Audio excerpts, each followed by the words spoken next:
우리에게 주시는 말씀은 신약성경 에베소서 1장 16절에서 19절까지의 말씀 봉독하도록 하겠습니다. 에베소서 1장 16절부터 19절까지 우리 4계절이니까 한 목소리로 천천히 같이 봉독하도록 하겠습니다. 시작.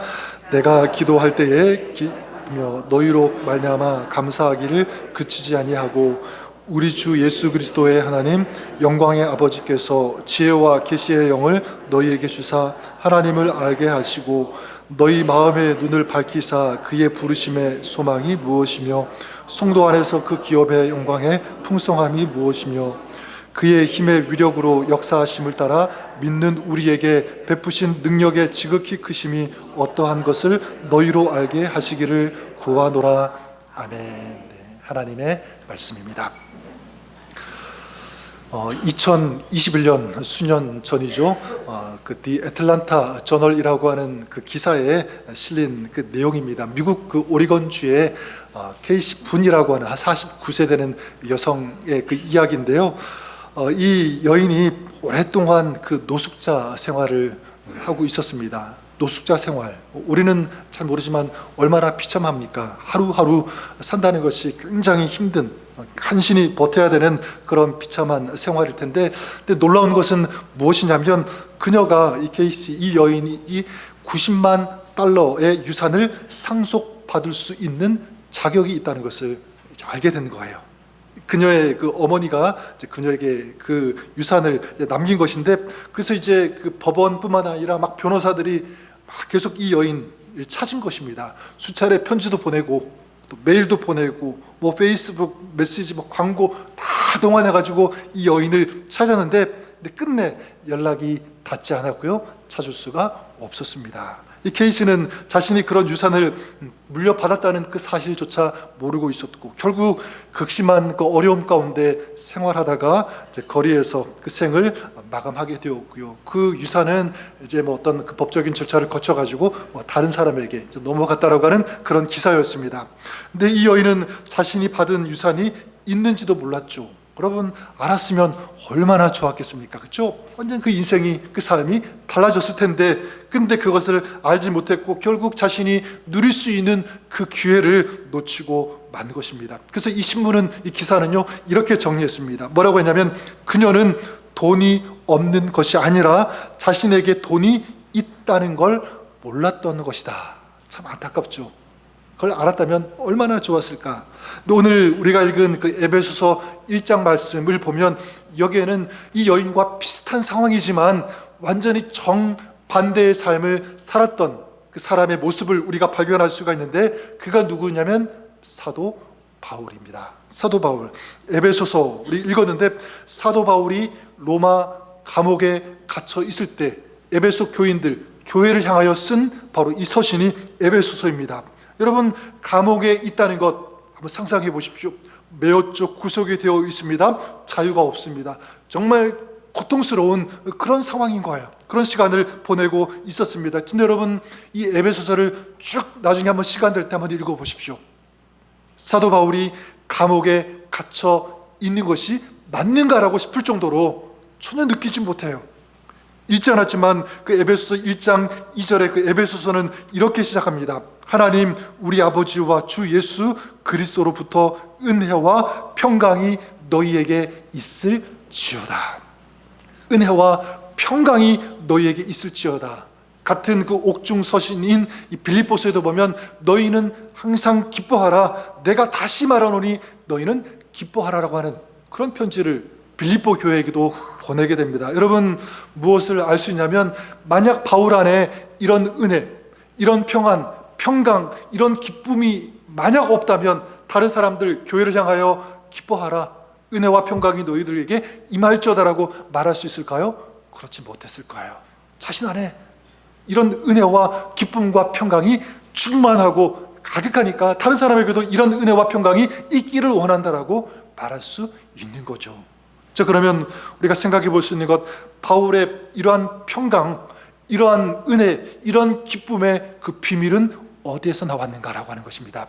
어디서 왔을까? 어떻게 이런 감옥 속에서도 기쁨과 평강과 은혜를 누릴 수 있었을까? 에베소 교회를 위한 바울의 기도, 그리고 이 편지 속에서 저는 그 답을 찾을 수 있다고 생각합니다. 가장 먼저 되는 것, 가장 중요한 것, 그 첫 번째 되는 것이 무엇이냐면 바로 하나님을 아는 것, 이것입니다. 하나님을 아는 것. 그런 의미에서 우리 읽었지만 17절 말씀 한번 다시 한번 같이 읽어보도록 하겠습니다. 17절 말씀 읽겠습니다. 시작. 우리 주 예수 그리스도의 하나님 영광의 아버지께서 지혜와 계시의 영을 너희에게 주사 하나님을 알게 하시고. 자, 보십시오. 사도 바울이 뭐라고 기도하고 있습니까? 하나님 지혜와 계시의 영을 주셔서 저들이, 성도들이 하나님을 알게 하여 주옵소서. 하나님을 잘 알게 해달라고 기도하고 있는 것입니다.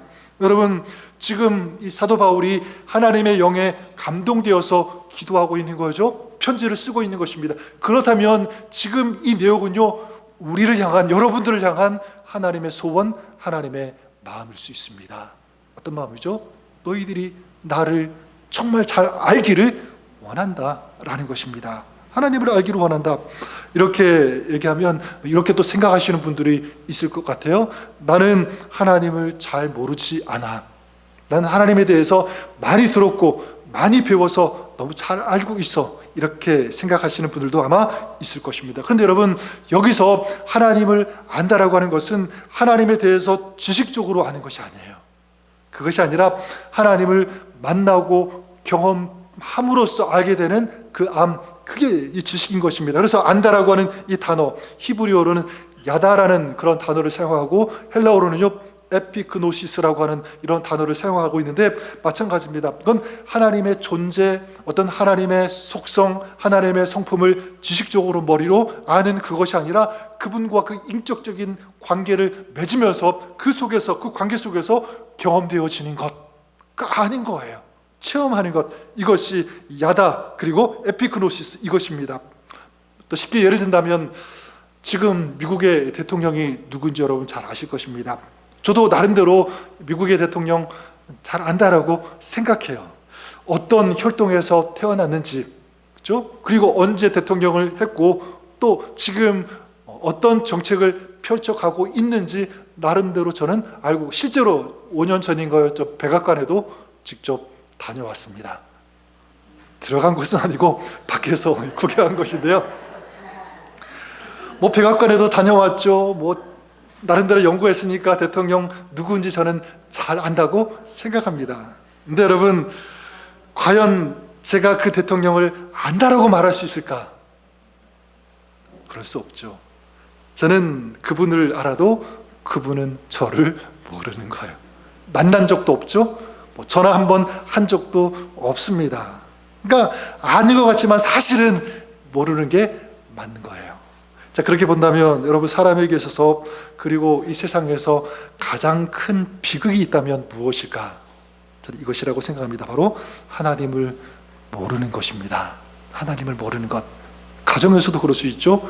가족 간에 우리 또 서로 잘 모르면, 또 서로 몰라주면 어떻습니까? 막 서운하죠.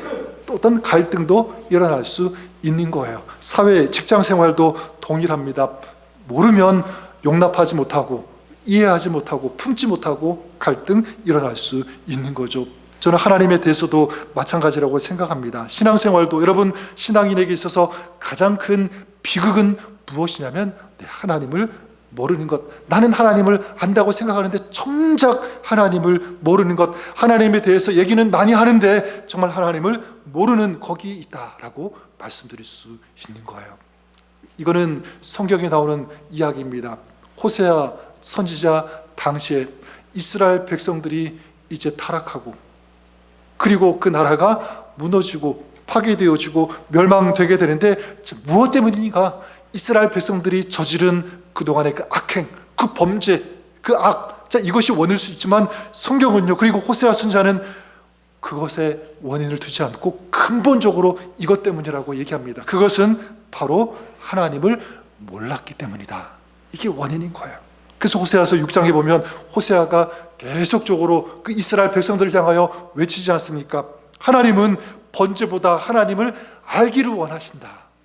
그래서 우리가 여호와 알기를 힘쓰자.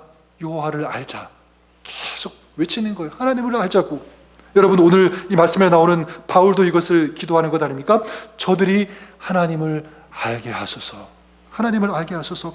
전능하시고 천지를 지으신 어디에나 계시는 그런 분, 지식적으로 그 하나님을 아는 것이 아니라 실제 우리의 삶에 찾아오시고 만나주시는 그 하나님을 만나는 거예요. 경험하는 것입니다.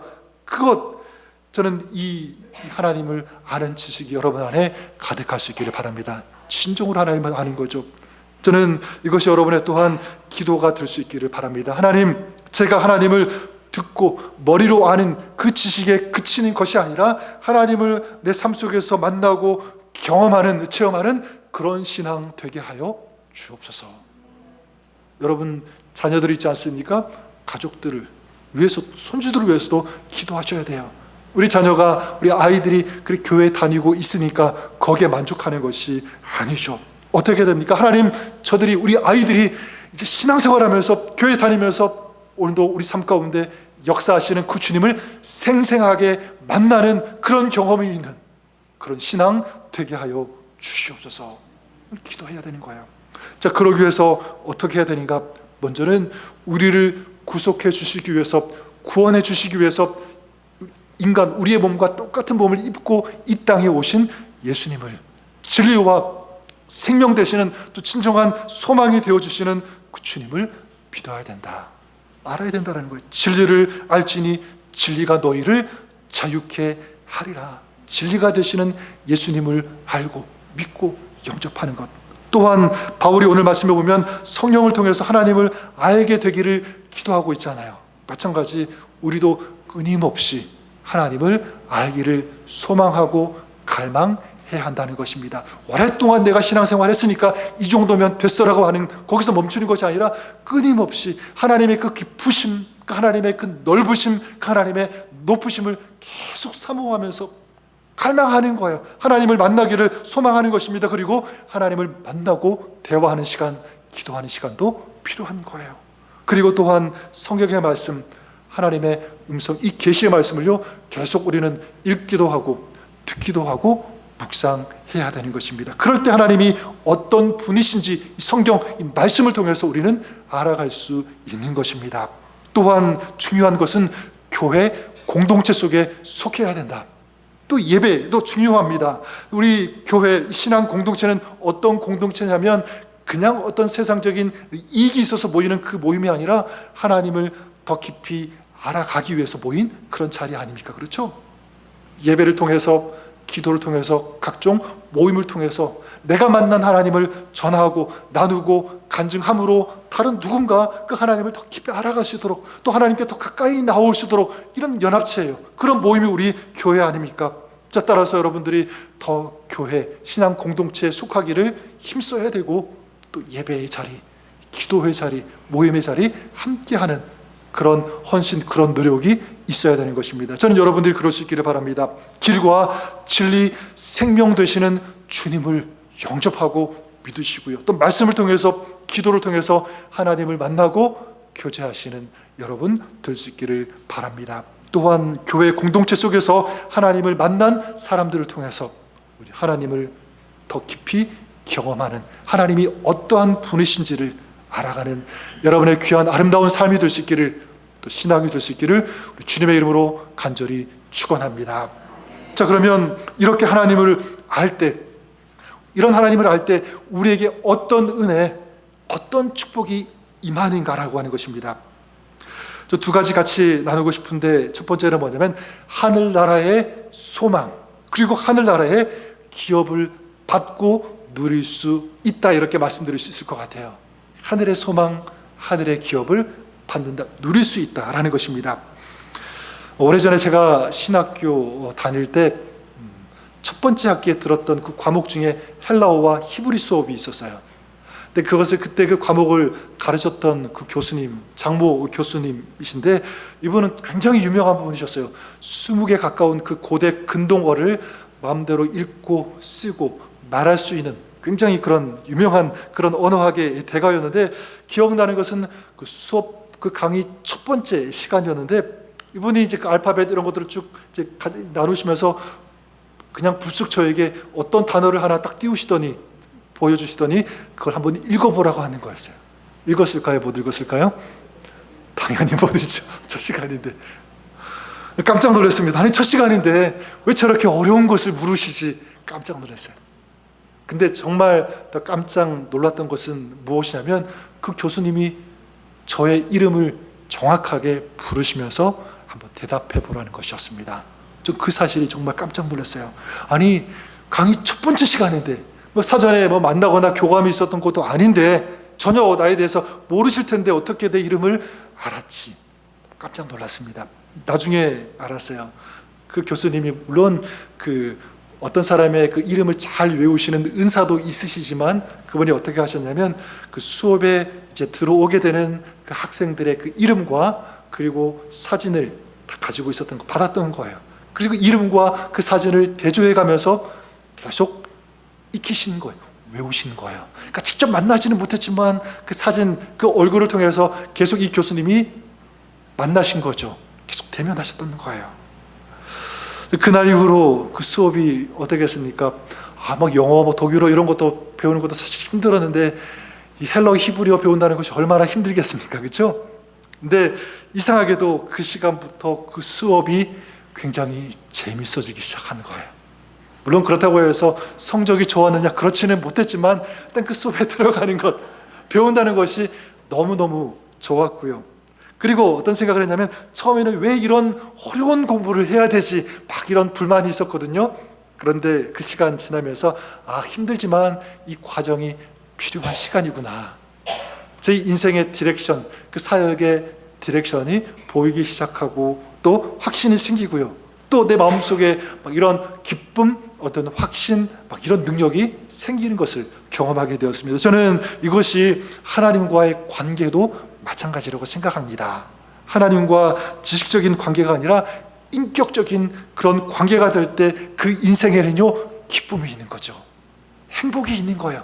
능력이 임하는 것입니다. 여러분 보십시오. 하나님은요 나를 먼저 아세요. 그리고 저와 여러분 우리의 이름을 불러주셨습니다. 또 예수 그리스도를 통해서 우리가 하나님을 향하여 아버지라고 부를 수 있는 이 특권을 우리에게 허락해 주신 줄 믿습니다. 하나님께서 나를 아시고 나를 불러주시고 자녀 삼아주셨어요. 나의 모든 것들을 다 아세요. 그렇다면 우리는 이 땅 살아가는 동안 어떠한 두려움도 이길 수 있다라고 믿습니다. 하나님이 내 아버지신데 내 이름을 오늘도 불러주시는데 나의 편이신데 지금 조금 없다고, 조금 연약하다고, 부족하다고 그 인생이 좌절하고 넘어질 수 있는가? 전 그렇지 않다라고 믿습니다. 물론 고단하죠. 힘들 수는 있어요. 하지만 마침내 끝내 이길 수 있다라고 하는 것 저는 믿습니다. 그래서 빌리 그레함 목사님도 계속 이것을 끊임없이 강조하셨다고 해요. 뭐라고 하셨냐면 하나님을 알고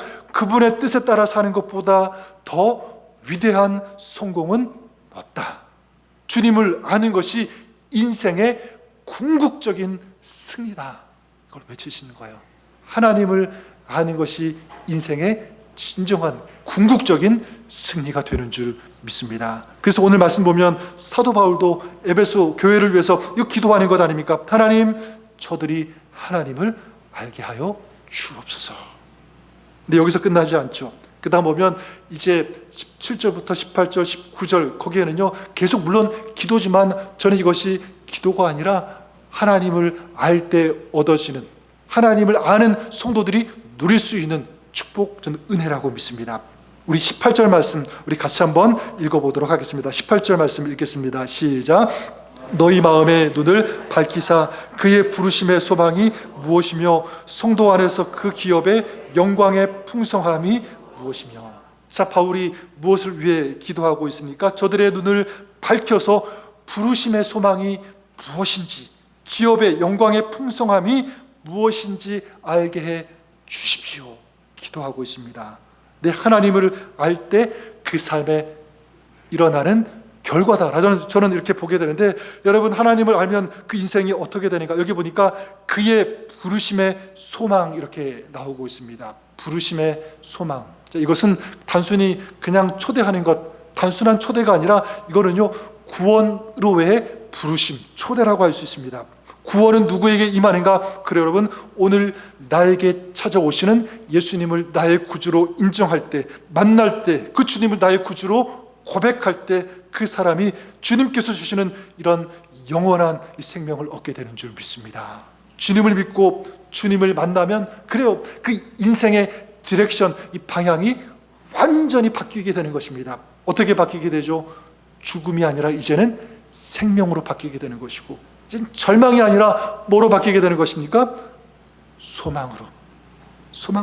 여기 또 보니까 그 기업의 영광의 풍성함 이렇게 말씀하고 있는데, 기업이라고 하는 단어, inheritance, 상속 이렇게 해석할 수 있는데, 이것이 무엇입니까? 하나님께서 하늘나라에서 하나님의 백성, 하나님의 자녀에게 주시는 그 상속, 그러니까 성도가 하늘나라에서 하나님으로부터 받고 누리게 되는 그런 것, 이것이 바로 기업인 것입니다. 근데 여기 보니까 그냥 기업 이렇게 얘기하지 않고 그 기업의 영광의 풍성함 이렇게 말씀하고 있습니다. 주님을 알고 주님을 믿는 사람이 받는 기업이 어떻다는 거죠? 굉장히 크고 굉장히 풍성하고 너무나 아름답다. 얼마나 영광스러운지, 얼마나 풍성한지 말로 다 표현할 수 없을 정도로 이게 하나님께서 우리에게 예비하시는, 주시는 기업인 줄 믿습니다. 그리고 이 기업은요, 그냥 잠시 있다가 사라지는 그런 것들이 아니라 영원한 거예요. 영원한 것. 베드로전서 1장 14절에 그래서 이 기업을 이렇게 설명합니다. 썩지 않고 더럽지 않고 쇠하지 아니하는 유업을 있게 하시나니 곧 너희를 위하여 하늘에 간직하신 것이라. 이게 보십시오. 썩는다고 말씀하고 있습니까? 썩지 않고.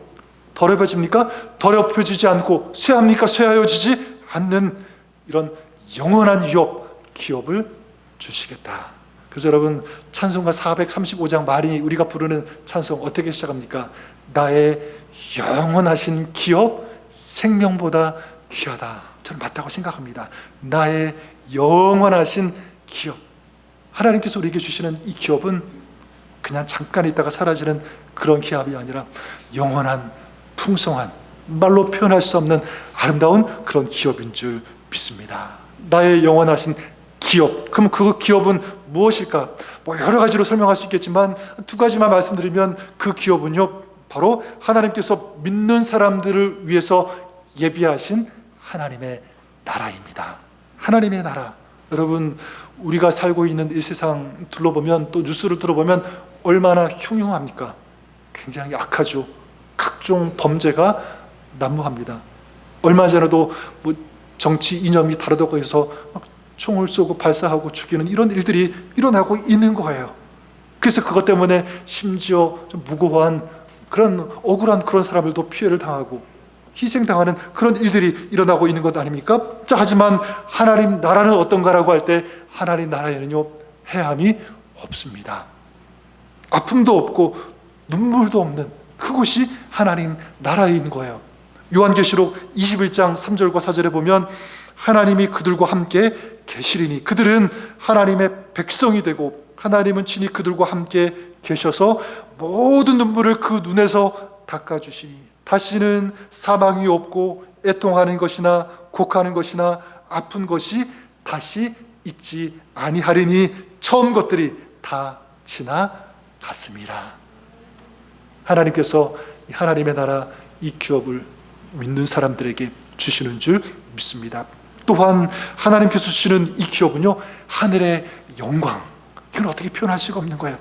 예수님께서 십자가에서 죽으시고 부활하시고 영광스럽게 이제 하늘 아래, 하늘 보좌에 이제 올라가셔서 거기 앉으셨는데, 우리 구원받은 성도들도 마찬가지입니다. 이제 완전히 새롭게 되어서 하나님의 영광에 우리 성도들을 동참하게 되는 줄 믿습니다. 하늘의 영광. 그래서 우리 지금 로마서를 계속 묵상하고 있는데, 그 로마서 8장 18절에 사도 바울이 이렇게 고백하지 않습니까? 뭐라고 하냐면, 현재의 고난은 장차 우리에게 나타날 영광과 비교할 수 없도다. 하나님께서 우리에게 주시는 그 영광, 그 빛남, 찬란함, 그것 이 세상 어떤 것과도 도저히 비교할 수 없다. 그래서 여러분, 그날 하늘 아래에서 받을 그 영광을 보니까 지금 당하는 고난 아무것도 아니라는 거예요. 그 로마서 8장 30절에도 또 미리 정하신 그들을 또한 부르시고 부르신 그들을 또한 의롭다 하시고 의롭다 하신 그들을 또한 영화롭게 하셨느니라. 영화롭게 하셨다. 영광스럽게 하셨다라는 것입니다. 저는 히브리서 11장 말씀을 참 좋아하고 종종 자주 펴서 읽는데 여러분도 잘 아실 거예요. 히브리서 11장 믿음의 삶을 산 사람들의 그 이야기, 그 이름들이 쭉 열거가 되지 않습니까? 이렇게 그들이 믿음의 삶을 살았다. 근데 마지막에 보면은요, 다 이름을 기록할 수 없으니까 이름이 나오지 않는 그런 사람들, 어떤 이들이라고 하면서 이제 대명사를 쓰고 있는데 뭐라고 말하면 이렇게 말씀합니다. 어떤 이들은 조롱과 채찍질 뿐만 아니라 결박과 옥에 갇히는 시련도 받았으며 돌로 치는 것과 톱으로 켜는 것과 시험과 칼로 죽임을 당하고 양과 염소의 가죽을 입고 유리하며 궁핍과 환난과 학대를 받았다. 각종 고난, 핍박 이런 것을 당한 거예요. 근데 여기서 끝나지 않습니다. 그 다음 보면 이렇게 말씀합니다. 이런 사람은 세상이 감당하지 못하느니라. 세상이 감당하지 못한다. 세상이 감당치 못하는 그런 사람, 어떤 의미이죠? 세상의 눈, 세상의 기준으로 볼 때는 이 사람들 분명히 실패한 것처럼 보여요. 아니, 맞아요. 세상 기준으로는. 그런데 하나님 관점으로, 하나님 기준으로 볼 때는요, 그들이 어떤 사람입니까?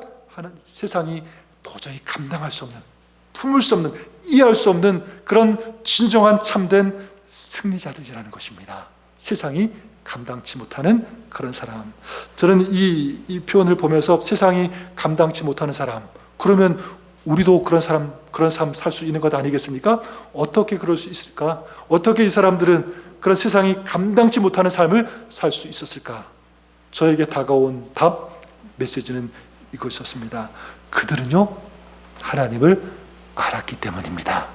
하나님을 알았기 때문에.